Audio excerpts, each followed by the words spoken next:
Hey, what is going on, everyone? Welcome to another Pour Over with Pastor. We're back. It's been a few weeks, but we've been trying to coordinate this. I have a special guest, my favorite person in the entire planet on Earth, my wife. So thank you for being here. And the other planets in the galaxy. Yeah, all the other planets in the galaxy. Yeah, all of them. I don't have any other planetary wives in other planets or anything like that. So, hey guys, we're going to be drinking. Well, I am going to be drinking Kindred. This is a limited edition coffee from Portrait Coffee in Atlanta, Georgia. And so excited to get into this one. I brought my big Hario V60 because I was going to make enough coffee for myself and for Erika. And then I remember she's pregnant and she can't drink coffee. So it's just going to be me today. I've already prepped it, set it up. Kindred Coffee is really, really neat. It's a combination. This particular coffee is a combination of Rwanda, from Rwanda and from, let me remember, I think Guatemala. No, Brazil. And actually, as we're recording this, Brazil is playing in the World Cup. So Rwanda and Brazil, They're not anymore. they're not anymore. Okay. They're out. They're out. Okay. We're sad. So a live update here, they're out. But this one has, I believe it has lemon, and some of the notes on here were lemon and cranberry, I believe is what it was. Let me see. Tasting notes of, sweet caramel and cranberry. It is their kind of their blend for Christmas, and so excited for that. One suggestion though, for Portrait, I love the guys over there. Shout out to Pastor John O, and what they've done over there with Portrait Coffee and what he's done at Cornerstone Church in Atlanta. But the box got a little beat up. It's like it came like that. If you guys notice, there's a little wrinkling, and it's probably not very cost effective to send it in a hard case, but it was in one of those little soft USPS bags and it got a little beat up. So anyways, if you notice that I didn't throw this thing around, it was that it came like that in the mail. But let's go ahead and pour over this coffee and let's do some tasting, see how it tastes.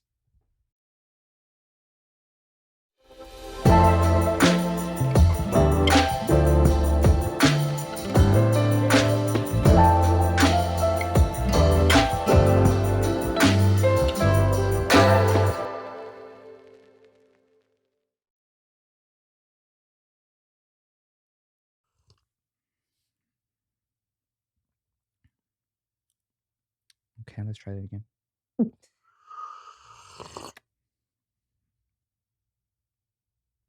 That's good. That is good. That is good.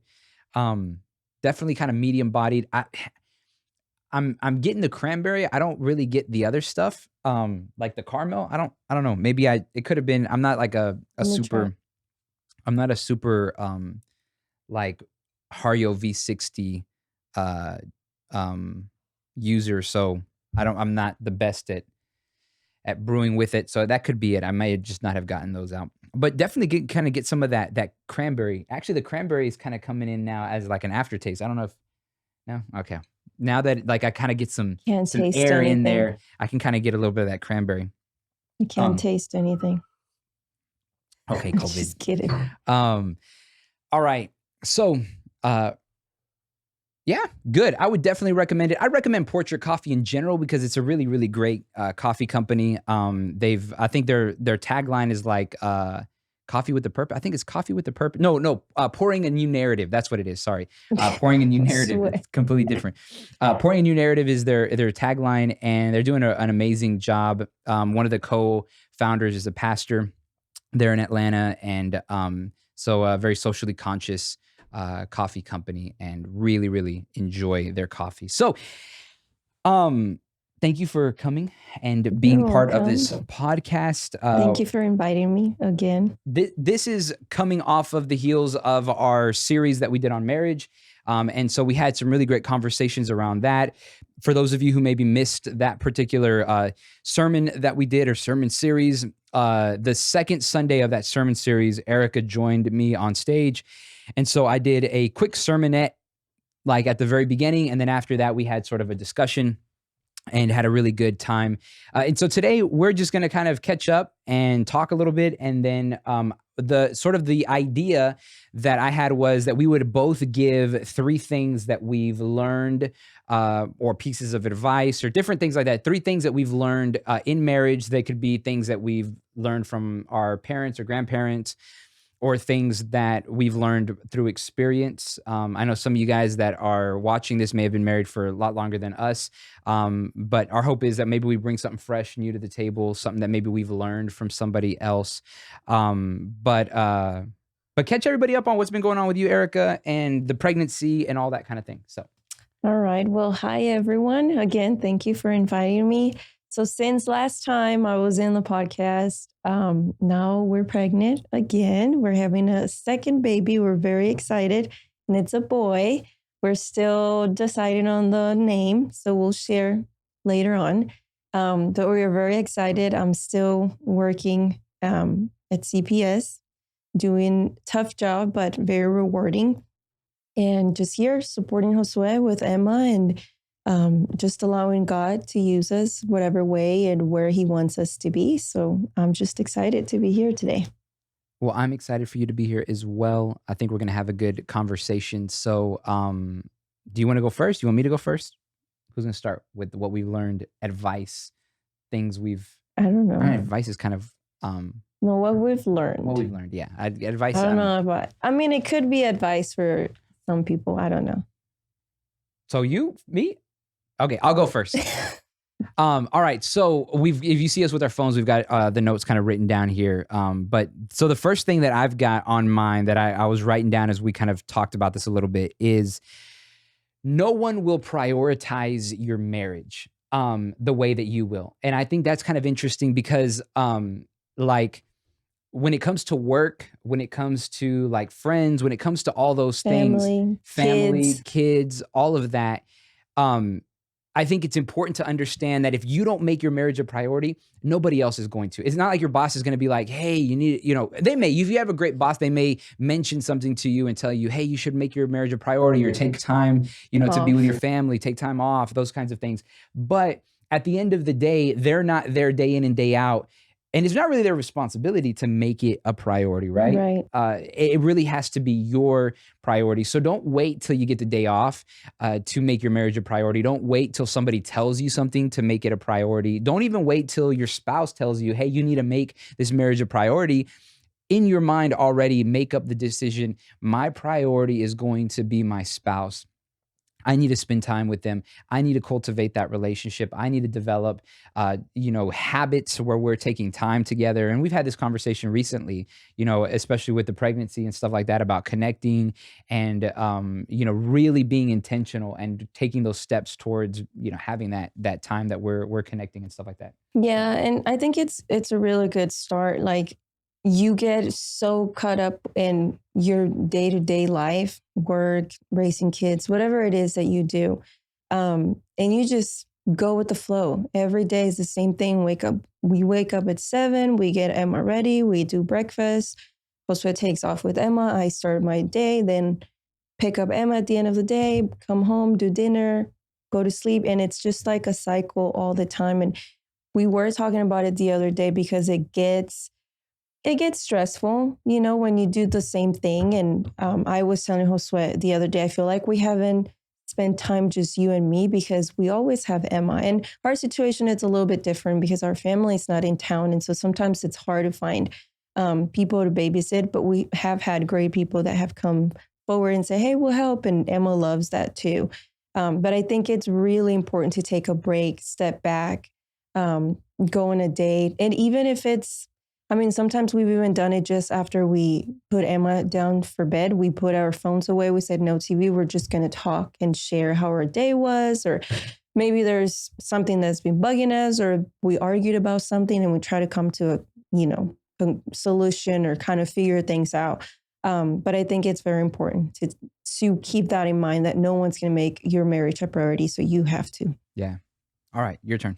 Okay. So my first one, I think it's kind of obvious, but I have communicate clearly and often.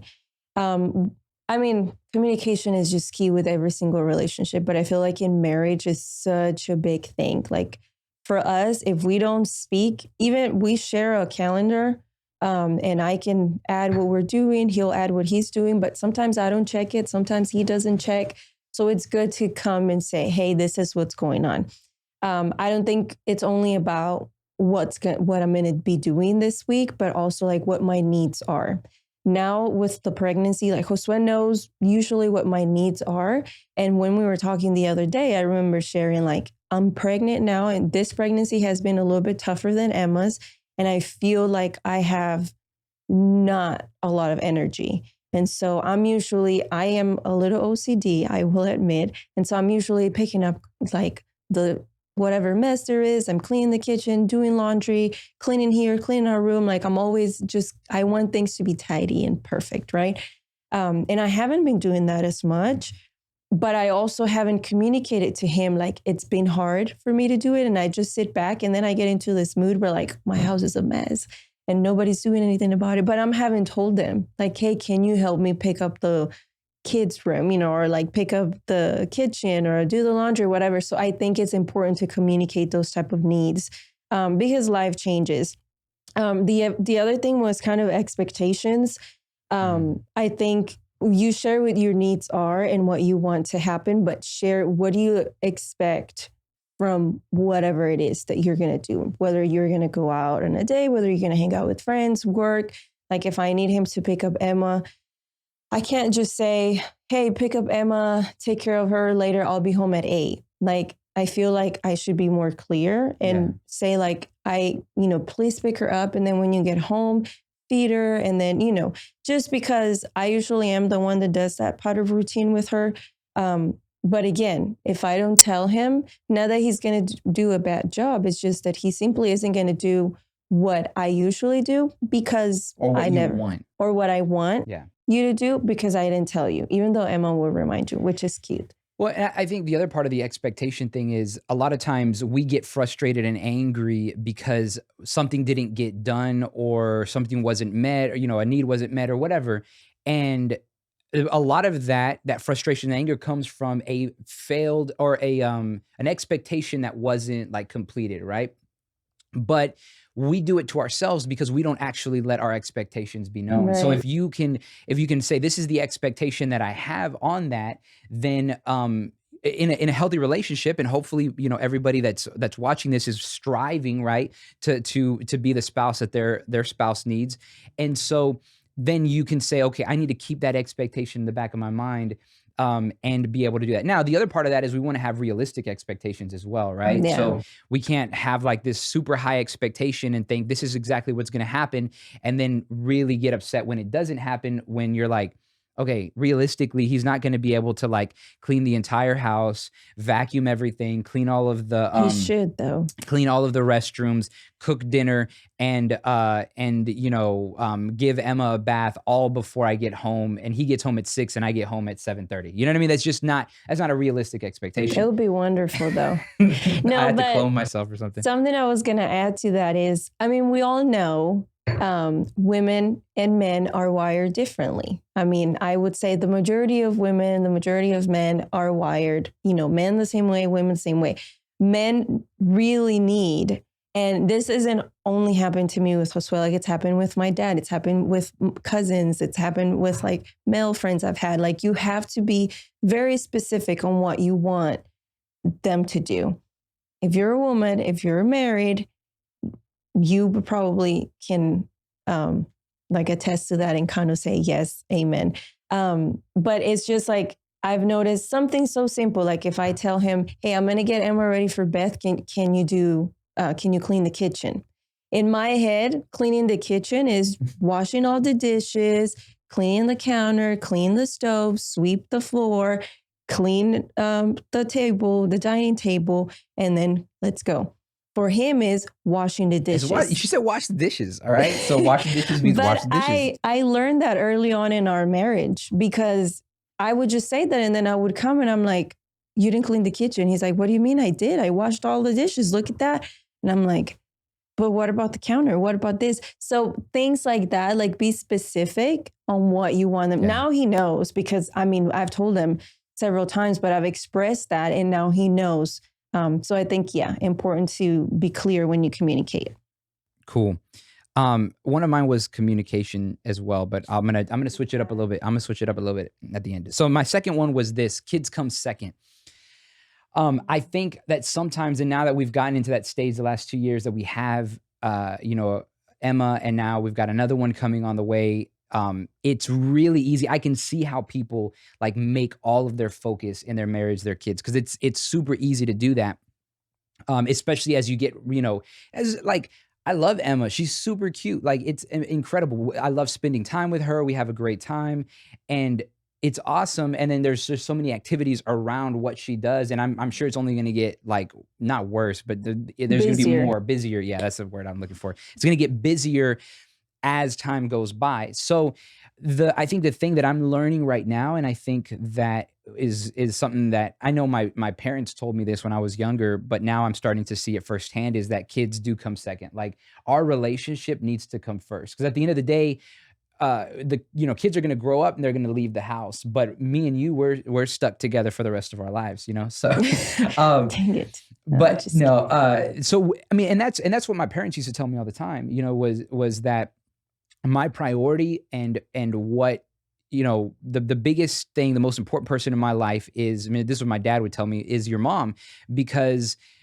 you guys are going to grow up, you're going to have your own families, but me and your mom are going to spend the rest of our lives together, and we're going to have, time outside of what we have with you. We've got you for 18, 19, 20, hopefully not more than 24, 25 years, right?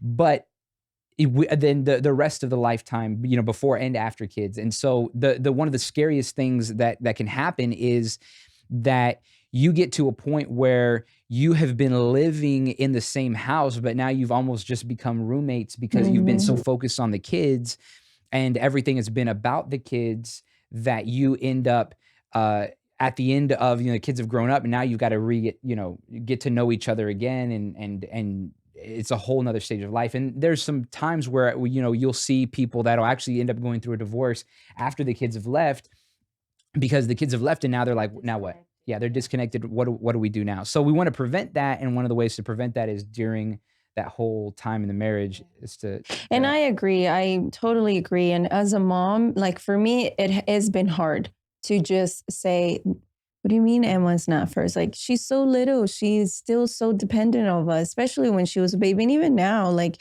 she's only 2 years old. So I feel like we have to guide her. We have to be with her. And Josue has done a really good job at kind of bringing me back and saying like, hey, it's us too. Like, let's not, she is important because we're not going to say they're not. We're just going to say you have to continue to work on that relationship because, like he's saying, at the end of the day, it's just going to be you and your spouse, and you want to make sure that that connection has remained. I'm pretty sure. I hope this is okay to share. No, it should be Mhm. fine. But no, I was gonna say because Josue was mentioning how his dad told them that his mom was his priority growing up. The same thing happened in my house. Yeah. And I remember when my parents, we were little and we were, I don't know, maybe I was like 10, 11, but they decided to go on a trip together, just the two of them for their anniversary.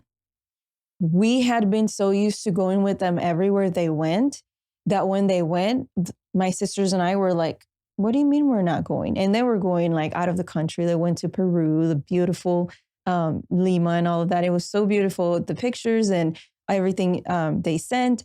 And we were like, what? But it was a way for them to show that. And I would share something recently, like last year, Josue's parents decided to go on a cruise.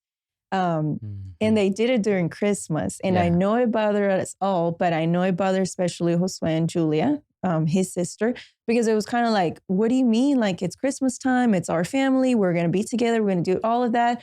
But they were like, yeah, well, we can always celebrate when we get back. They got back like right after Christmas or Yeah, whatever, like the day after the Christmas. day Yeah. after or whatever. But it was a big deal because, again, unconsciously or consciously as a child, you're so used to having your parents there that you're like, I'm supposed to be your life. I'm supposed to be Yeah. everything. But it's good that parents, you tell them, but you also show them because actions speak way louder than words. So if you tell your kids, hey, if I tell Emma Josue is more important, we want to work on that. You're important to me, but your dad and I are a couple. We're going to be, and explain that, but we don't do anything about it. She never sees us go on dates. She never sees us go on trips together. She never sees that we spend time alone, whether it's like talking or doing devotion, whatever it is. She's going to be like, is it really though? Because you're always with me. Which kind of takes me to my next thing, which is words of affirmation, because it kind of goes along with kind of nurturing, Yeah. did I say it right? The relationship while you're still busy with raising your children. Or, if you've already raised your children, you're empty nesters, maybe you are helping with the grandchildren. And sometimes you can just be like, oh, I want the grandchildren all the time, and then kind of forget that as well. But one of the things I thought is saying thank you for the smallest things. Like the other day I got home, after Josue left with Emma, I went upstairs and he had already made the bed. So I didn't have to worry about that. And I did that this morning too, just by the way. You did do that this morning. Good job. Thank you so much. But I didn't tell him that day. And I was thinking, as I was preparing for this, I was thinking like just the smallest things. Because we are so quick to notice everything that the other person is doing wrong. Like I said earlier, like when he cleaned the kitchen, he's like, I washed all the dishes. And I'm like, but you didn't clean the counter, and you kind of like go off and stay on that one little tiny thing they did wrong, or you didn't like, or you that's not what you wanted. And you forget about all the other things they do. So even if it's the smallest thing, just say thank you. Like I'll take advantage of this moment and say thank you to Josue, because this week I had to work late almost every day until like 6 or 7. And he took care of Emma, he did everything, by the time I got home, she was about to go to sleep, and I was exhausted. So it was perfect. So thank you for that. You're welcome. The other thing is, as part of words of affirmation would be appreciation. Because one thing is saying thank you for doing what you do, but another thing is saying like, hey, I love you. I still choose you. I still want you to be the one that's spending the rest of my life with me. I know Josue is really big on that, and we kind of shared during the sermon the other day when I came in to share a little bit. For him, it really boosts him, like his ego, and it's good. And, it's not bad for you to want that. And I like it too. The other thing I put here is flirting, which Josue does really, really good job about that. He's been super flirtatious with me now that I'm pregnant. And I was telling him the other day, like, stop, like you just want to just sex. But he said, no, like, I just want you to know. And I was like, you're just saying it because you don't want me to feel bad. Because I feel insecure sometimes. Your body changes and all of that. Maybe some women that have been pregnant can relate to that. But he was just very intentional to say, like, I'm not just doing it because I want something. I'm just doing it because I feel it. Like, I do think you're like cute. I do think you're beautiful or hot or whatever it is. And I thought about it, like when we first started dating, he was very flirtatious with his text messages and just being cute and sweet. And he's always keep that. Sometimes I do it, sometimes I don't.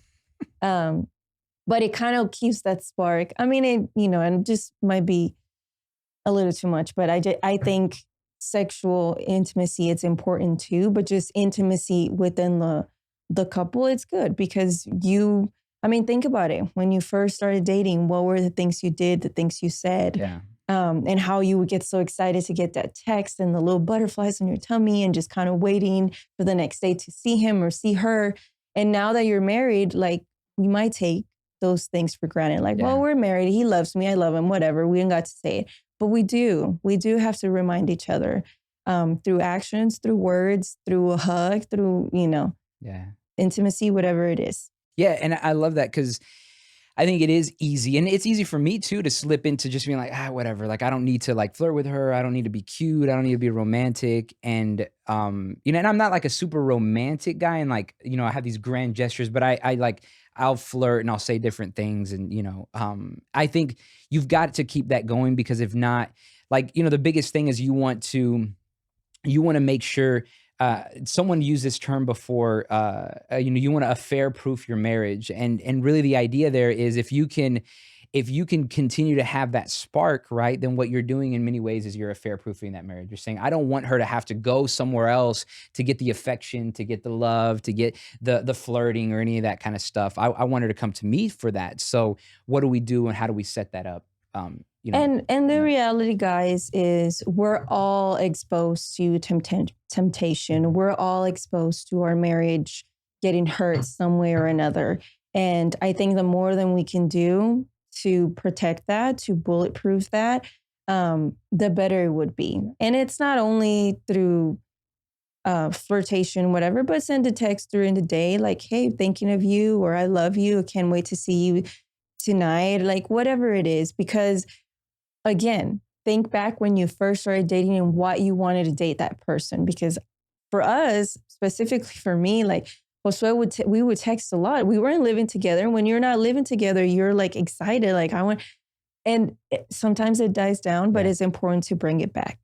Yeah. So what's your next? Okay, so my third and final one was the communication one, but I put in there connection and communication are key. And we just wanted to tie it into what we talked about on that Sunday where, meeting each other's needs.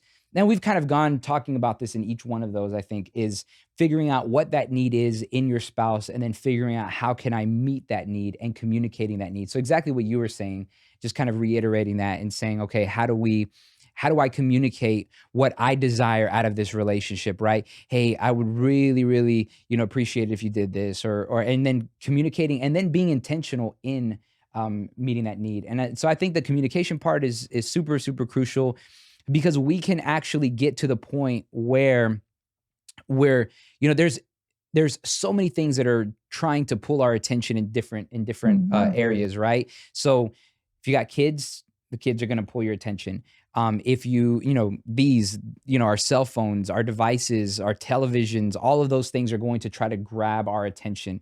And so, in the digital discipleship podcast that we did, we talked about how really the way that these guys make money in social media, in technology is by keeping you in the applications. Mm-hmm.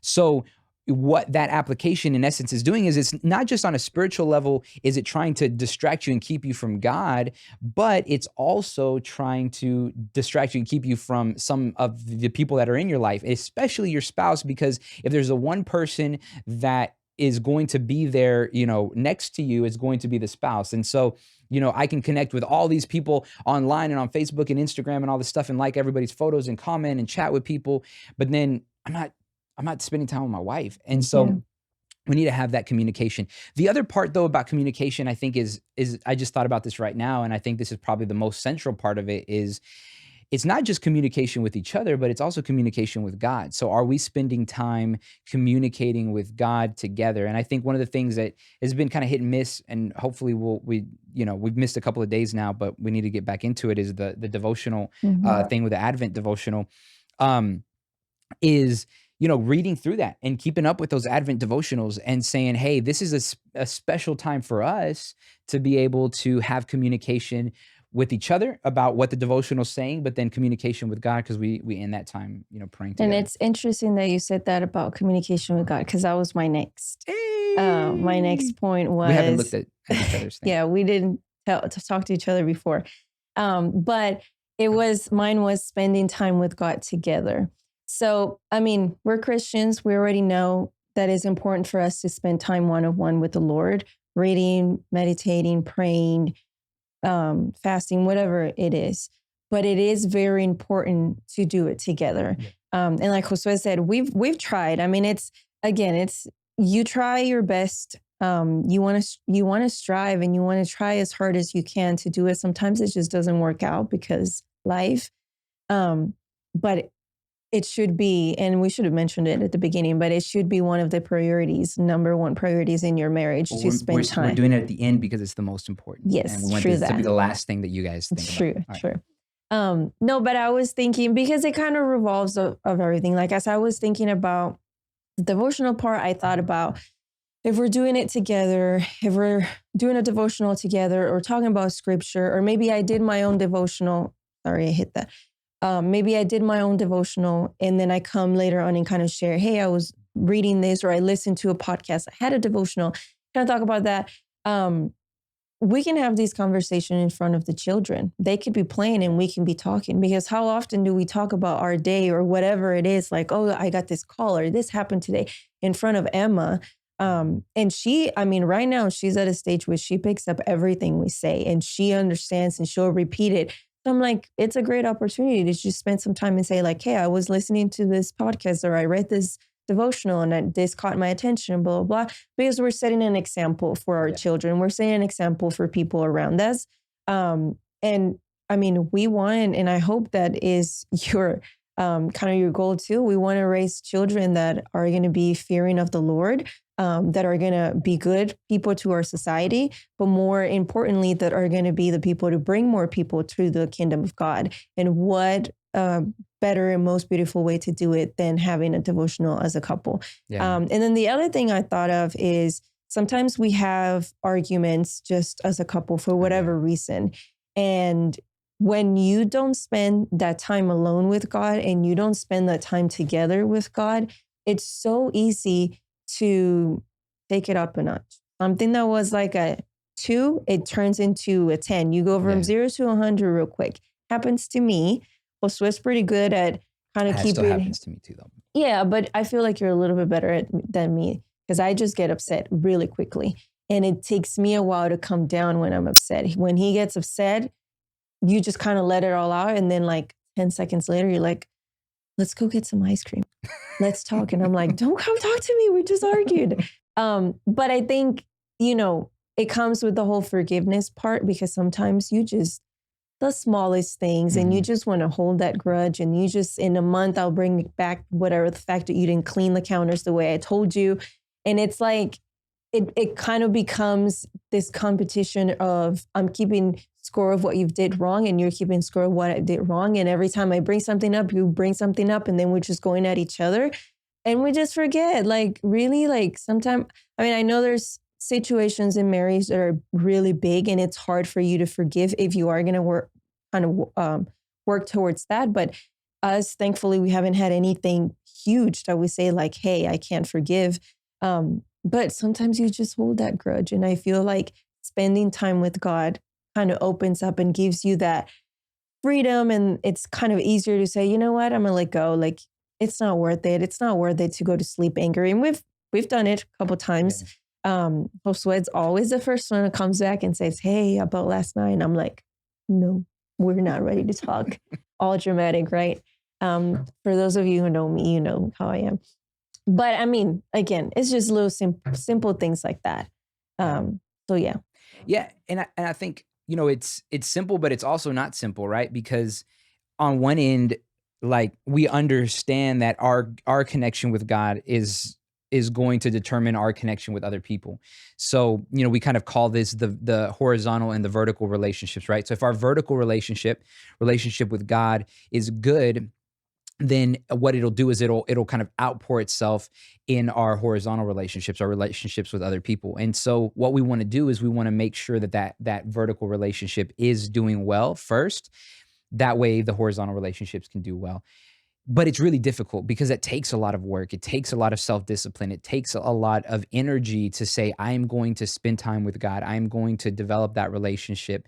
But it also pays really great dividends, because you know that, man, if I've put in the work with God, then that's going to translate to the work that I have with my wife. And so it'll really, really, pay off in the long run. So we've got to make that a priority, and we've got to do that. And we got to do it also together and spend some time. I mean, and that's where it comes, where we've heard people say it's not a 2-way relationship, it's a 3-way relationship. When you put God in the center of your marriage, I feel like things work out. Yeah. Your life isn't going to be perfect. Your marriage isn't perfect, because we are imperfect people, but we are holding on to a perfect one that can help us kind of alleviate whatever differences and whatever things we don't agree on. I was listening to a podcast last week. It's mainly about parenting, but it was a wife of a pastor, Lauren Chandler. She was sharing, they were asking her, like, how do you and your husband, Matt, kind of like have your kids go to church or have them grow into the Christian thing. And she very specifically said, like, it started individually. It went to us sitting together in the mornings before they wake up to do our breakfast. I mean, devotional. And then when it come down, they see us because they're Yeah. pastors. And sometimes just because you're a Christian, that doesn't mean your kid is a Christian or your kid. I mean, you want your kid to do, but you want them to, you don't want to say, hey, you're a Christian and just kind of walk away. You want them to understand and you want them to grow into that relationship. And you want them to, when they're old enough, make that decision. I choose Jesus Christ as my Lord and Savior because I've seen what he can do in me, but I've also seen what he's done through my parents. And I think as a couple in your marriage, I feel like it should be a really good, it's a way to strengthen your marriage, but you're also providing fruit through your children. Yeah, and I think we've both seen that, right? Like both you and I have had that experience with, our parents. We got to see them spend time with the Lord. I know I would see my parents do that. I'd see my dad minister as a pastor to families, and we'd go sometimes with him to visit certain individuals. Not all the time, but from time to time. So we saw that relationship that they had with God. But eventually, we had to make our own decision and say, okay, am I going to follow this? Am I going to believe this? And, am I going to have a personal relationship with Jesus? So we may have grown up in Christian households, but there's a point in your life where you have to make that decision for yourself. And so we want that for our kids as well. So I think, yeah, you're absolutely right. And we've had good examples and role models, both in our parents and in our grandparents. But at some point we've had to make that decision. And so we choose to do that. And hopefully you guys do the same and choose to really model that as a couple. And if you're a single parent, as a single parent too, that they would see your desire and your hope and your faithfulness to God, and that would also be kind of something that they could draw from and draw strength from. Yeah. I mean, again, like I kind of mentioned this a little bit during when I was able to speak with Josue the other day, but these kind of things we're sharing it about marriage because that's kind of what we're experiencing, kind of what we're talking about, but don't just keep it in a marriage kind of context. You can use it with your children. You can use it with your parents. You can use it with friends. I feel like relationships that have good communication, relationships that can express what your expectations are, relationships that you are even able to share just a text of a verse that you heard of and say, hey, I read this text today. I just want you to share and kind of think about it. Those things strengthen all of our relationship. And you were talking about earlier about how we want to bulletproof our marriage. I immediately thought like the enemy is going to come and attack that thing that is stable in your life and that thing good. that you don't really take care of. I mean, or like you just have it like, this is my husband and I know he's got my back. But the enemy can come and use him to attack me and hurt our marriage, hurt my life. And so that's why it's important to have all these things into place. And most importantly, have that relationship, that three-way relationship with God, so that when these moments come, because they will come in different ways, different people, I'm just kidding, but it'll happen.